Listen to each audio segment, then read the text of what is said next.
because you want to escape from the class. Okay? Escape. Okay, about the catabolism of the branching amino acid, valine, the isoleucine and leucine considered as a branching amino acid according to the structure of the side chain. These amino acids, actually, these three amino acids has a specific catabolic pathway, and the pathway is complicated, and I mentioned which point is important. At first, they became transaminated and converted to the alpha-keto acid. The name of alpha-keto acid is not important. You should know that alanine amino acid, for example, valine, isoleucine, and leucine are classified as a branching amino acid. Like many amino acids, the first step for removal of the amine group is a transamination. After transamination, they produce the alpha-keto acid, okay? So the name is not important. You should know that after transamination, they convert to the alpha-keto acid. And we have the dehydrogenase complex and decarboxylation. The name of enzyme is not important. You should know that. At the next step, we have a decarboxylation and dehydrogenation, okay? They release carbon dioxide and dehydrogenate, and they actually reduce the NAD positive to the NADH, and again they produce a compound. And also this name is not important, okay? What is important here? Transamination, the carboxylation and dehydrogenation, and the final product is important, okay? So you should know that valine and isoleucine finally provide and produce propionic CoA, and leucine produces acetoacetate.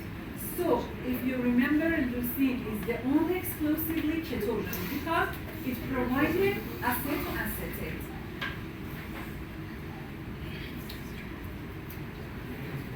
Actually, enzyme, it is a decarboxylation and dehydrogenation enzyme. It's very important, and you should know that in a phosphorylated form, this enzyme is inactive. And after the phosphorylation, this complex became active. Another important point, as you can see here, valine and isoleucine provide propionic weight.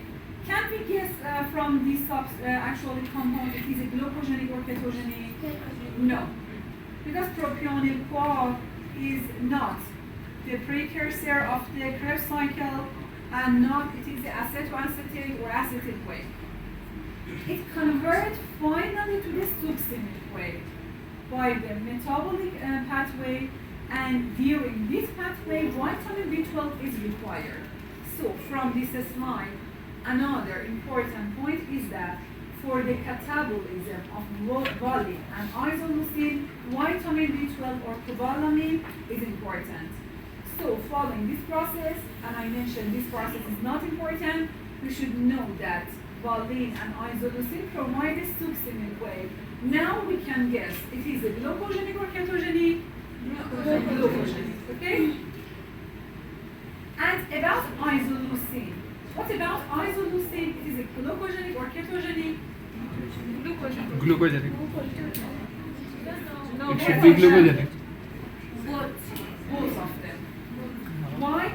Because not only we have an acetic way, but also finally we have a succinic way. So this is for ketogenic and this is for glucogenic. We have another actually disease again about the urine. Unfortunately. This is the maple syrup urine. Because the patient, wow, disgusting really. Actually, the patient who have this problem, the disorder of the catabolism of the branching amino acid, they actually have the urine with the smell of maple syrup, okay, maple syrup, okay. The actually branching amino acid urea, we have the exertion of the amino acid that regarded to the branching, exertion into the urine. Which enzyme is defective? The alpha-keto acid dehydrogenase. This enzyme. This enzyme is deficient in the actually maple syrup, or also known as MSUD. Okay, MSUD, sometimes named as this abbreviation. This is a maple syrup urine disease as a result of deficiency of this important dehydrogenase, and as a result we have an accumulation of actually the metabolite of the amino acid, because amino acid cannot actually produce a bad smell. Okay, why they produce a bad smell? Because they accumulate, and instead of, for example, catabolic pathway, succinyl-CoA and other tampon, they convert to the bad intermediates, better in simple word, to the very dangerous intermediate, and again they accumulate, they have a feeding problem, they have a vomiting, dehydration, and if untreated, because again this toxic intermediate can accumulate and reach the brain, they have actually the result in a central nervous system symptoms like mental retardation, and they have a physical disability. And if the MSUD is untreated, actually it can result in a death. So again, by controlling taking the branch amino acid, you can control this disorder, because this is a genetic disorder. Okay, because this is an inherited disorder, and genetically they cannot produce a dehydrogenase decarboxylate complex, so they have accumulation of this enzyme. The tryptophan catabolism is very complicated. It is not important to memorize. You just know that this is an enzyme that can, this is the amino acid that produces alanine and acetoacetyl-CoA, and tryptophan has a complex, as I mentioned, metabolic pathway. The indole group considered as a ketogenic. The side chain considered as a glucogenic. So actually, tryptophan as a both glucogenic and ketogenic. The name of exerted metabolite is important in the urine, because these are the symptoms of some disorder. But disorder is not important because this is very complicated. Just the name of metabolite, quinolinase and xanthorrhinase, is important to memorize. You should know that, for example, the name of metabolite of tryptophan. About the synthesis, as I review, we have some non-essential, so they can produce from other amino acids. We can classify again as essential and non-essential. Some of them are conditioned. What does it mean this is conditioned? For example, phenylalanine can convert to the tyrosine. Okay, this is conditional. What is the condition? If you have a sufficient amount of phenylalanine, tyrosine is actually is a non-essential. Okay, so whenever you have a deficiency of phenylalanine, in this case, both of them consider as essential. Okay, you know, phenylalanine.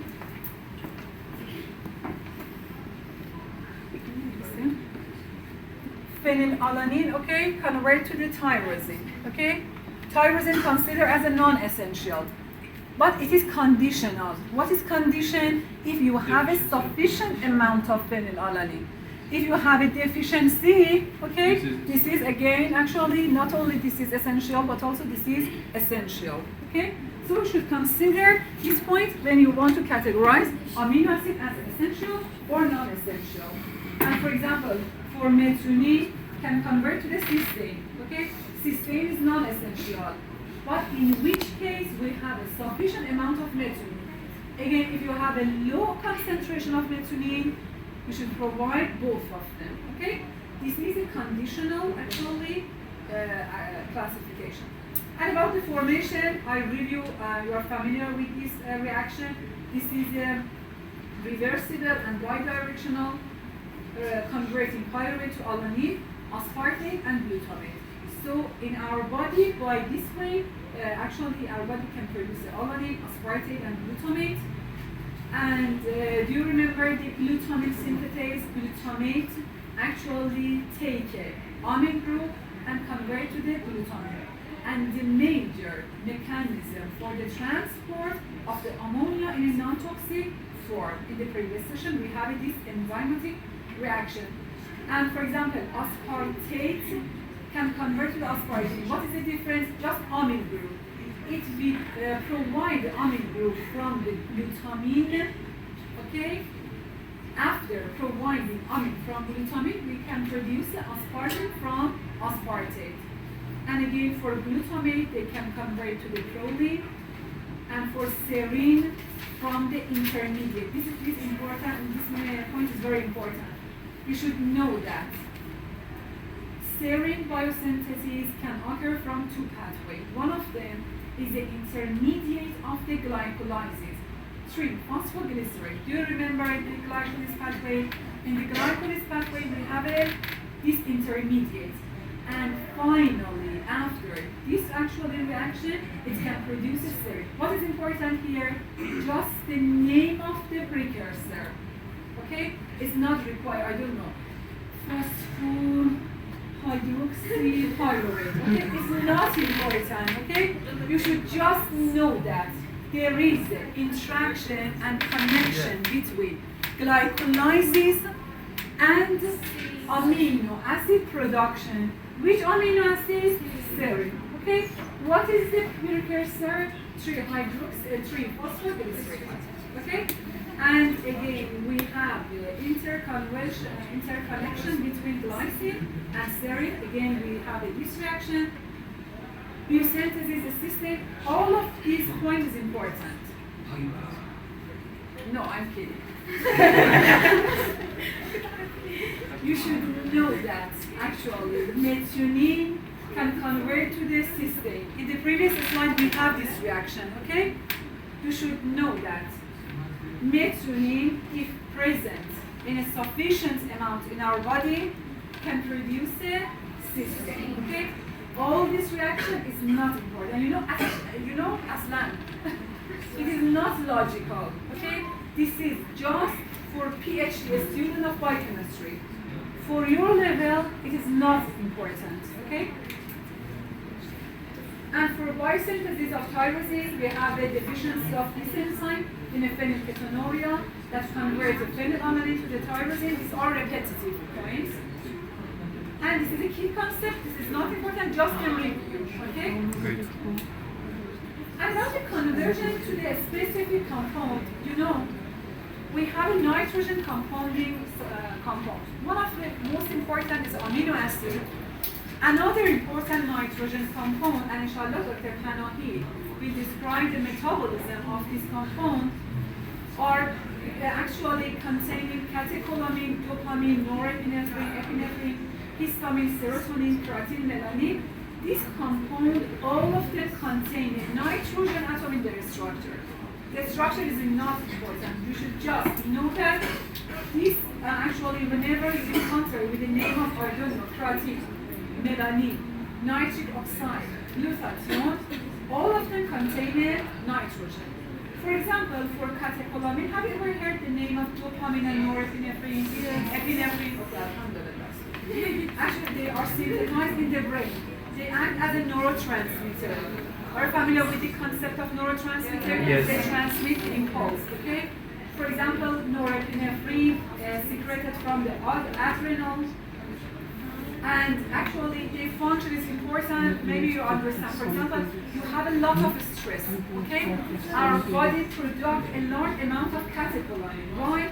Because they can regulate the metabolism of the carbohydrates and lipid, because when you are in a lot of stress, in an escape situation, our body requires a large amount of energy, okay?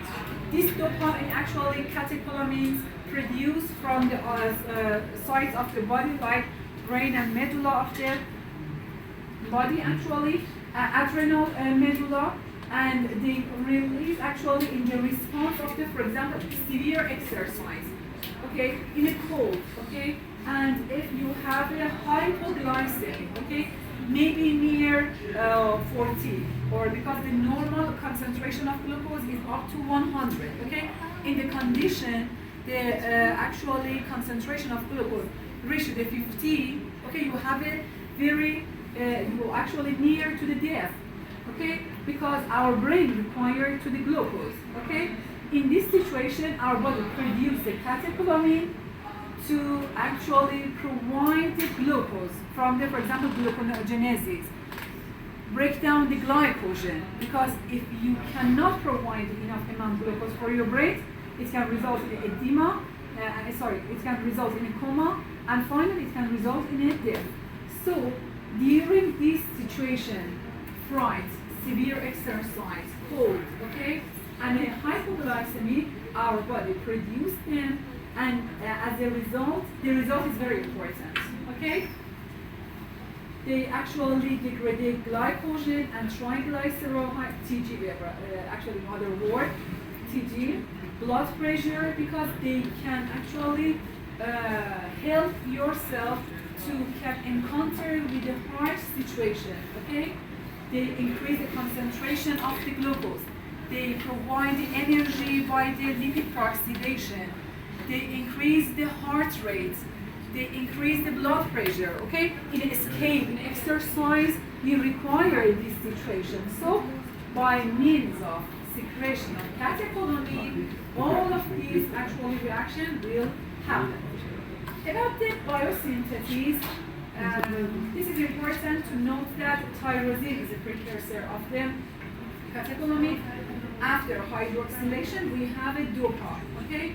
Dopamine, norepinephrine, all of them are neurotransmitters. The structure is not important, the name is important. You should know that we have several kinds of neurotransmitters, and actually they convert each other by the different metabolic pathway. Vitamin C, copper is important by the hydroxylation, and for example, you should know that pyridoxal phosphate. The name of enzyme is important in this slide, okay?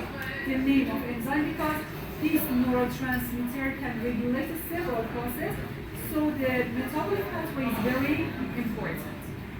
For example, for Parkinson's disease, we have the deficiency during this process, because one of the specific cells in the brain cannot produce the dopamine.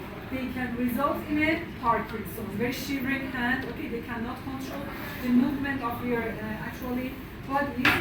So it is as a result of the disorder regarding to the some cells in the brain that produce the dopamine. So you mean by that in that disease, the cell, brain cell lose its function? Yes. Because it's going to convert it to muscle cell.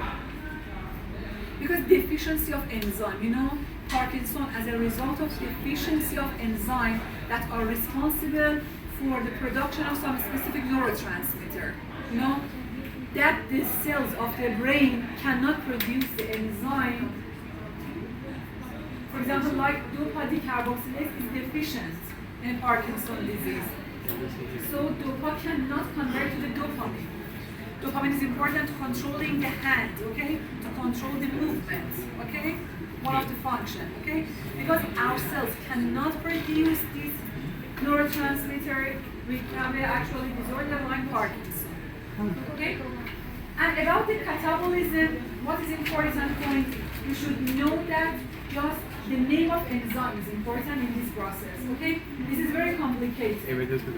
In this slide, catabolism and actually degradation of the catecholamine high, you should know that. Catecholamine high. Catecholamine, Farsi is high. Monoamine oxidase, you know, we have the oxidation and methylation. Just these points, okay? And urinary metabolite. Because, again, if you refer to the hospital of Imam Khomeini, okay, all the time in the laboratory, they measure this actually metabolite. Because again, unfortunately, this disorder is very, very common. And this disorder known as a pheochromocytoma. Okay?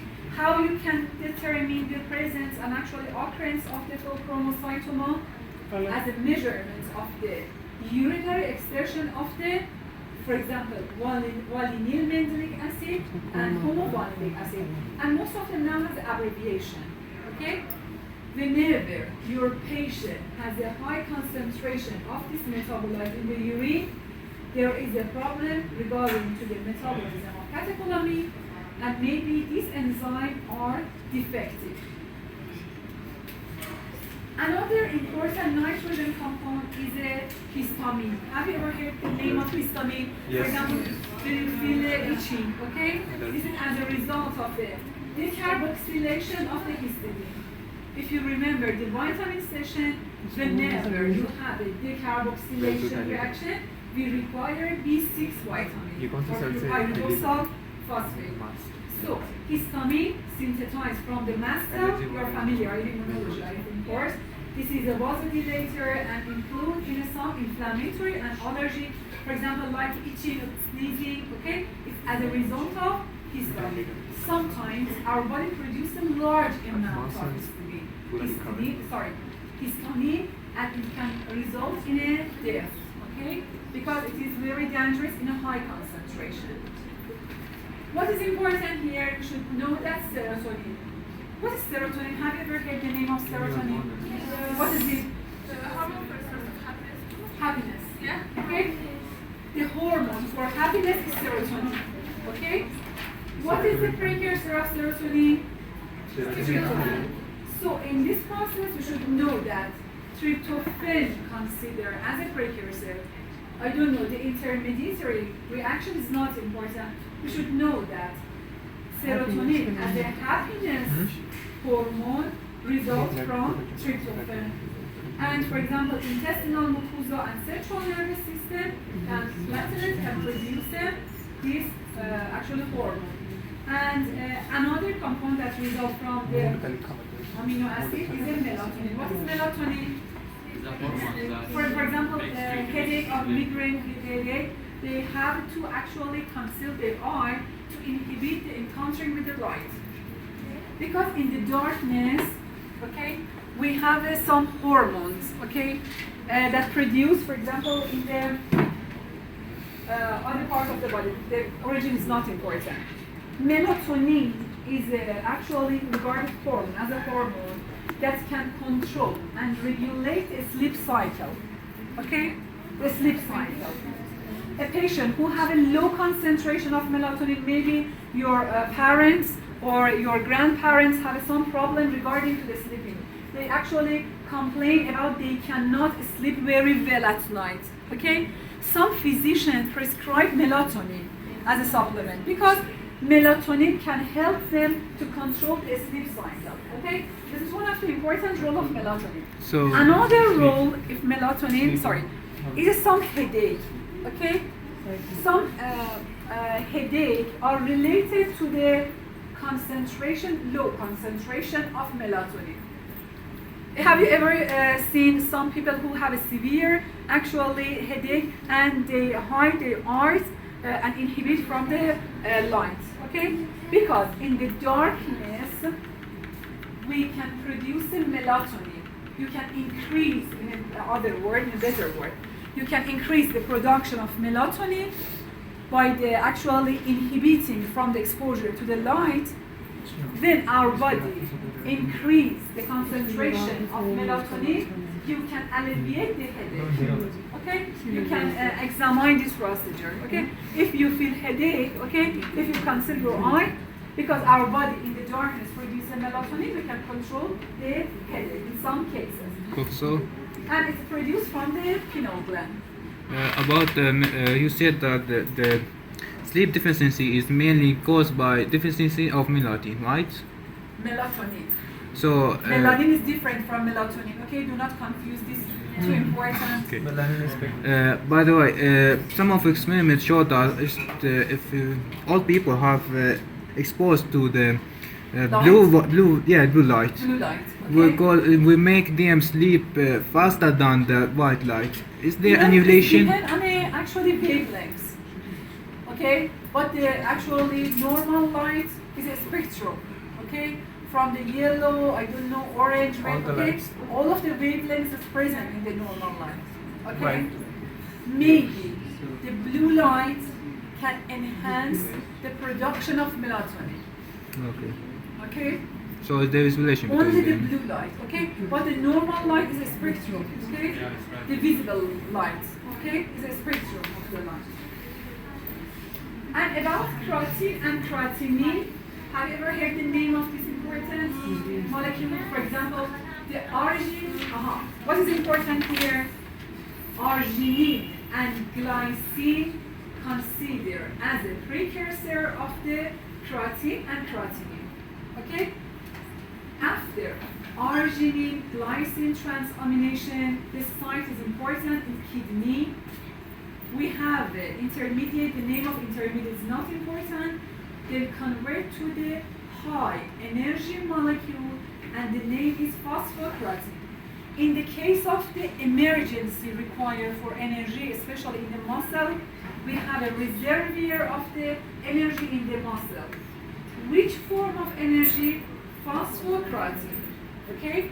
Phosphocreatine is a high energy compound and function as a reservoir of the energy for the emergency situation. And the emergency situation, this compound actually can convert to the creatine in a reversible reaction and produce the ATP as a source of energy. Which organ? Muscle, not liver, not kidney, only in the muscle, okay? And as the biomarker of the kidney, actually kidney functional test, this is a creatinine, okay? Creatinine is the actually marker for the evaluation of the function of the kidney.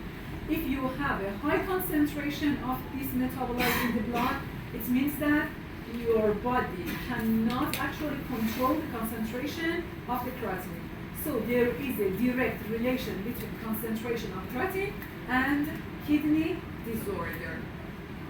And just the title of this slide is important, okay? Nitric oxide is another specific nitrogen compound and also the precursor, arginine.